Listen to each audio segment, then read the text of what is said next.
भाई दूज के त्योहार से जुड़ी मुख्य पौराणिक कथा यमराज और उसकी बहन यमुना की है।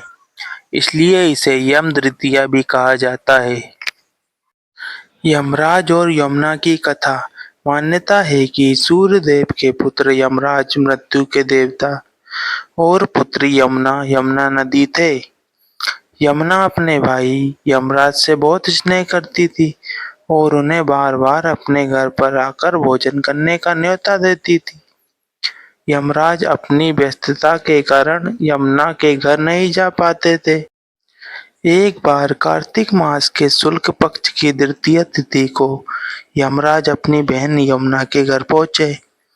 भाई को अचानक आया देखकर यमुना बहुत प्रसन्न हुई।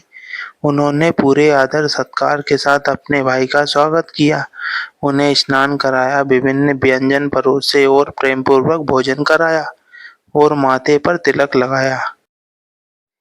बहन के इस आतिथ्य और प्रेम से यमराज अत्यंत प्रसन्न हुए और उन्होंने यमुना से वरदान मांगने को कहा। यमुना ने वर मांगा कि आप प्रतिवर्ष इसी दिन मेरे घर आए और जो भी भाई इसी दिन अपनी बहन के घर जाकर तिलक करवाएगा और उसके हाथ का भोजन करेगा उसे अकाल मृत्यु का भय नहीं रहेगा।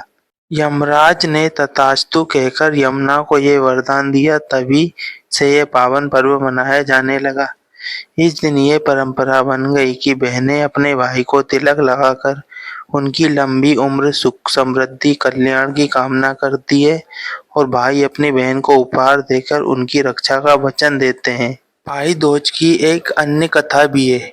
उस अन्य कथा के अनुसार भगवान श्री कृष्ण ने नरकासुर का वध करने के बाद इस तृतीया तिथि को अपनी बहन सुभद्रा के पास द्वारका लौटे थे।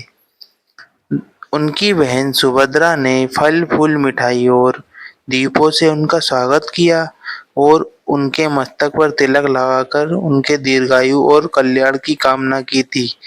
तभी से ये भाई दूज का त्योहार मनाया जाता है।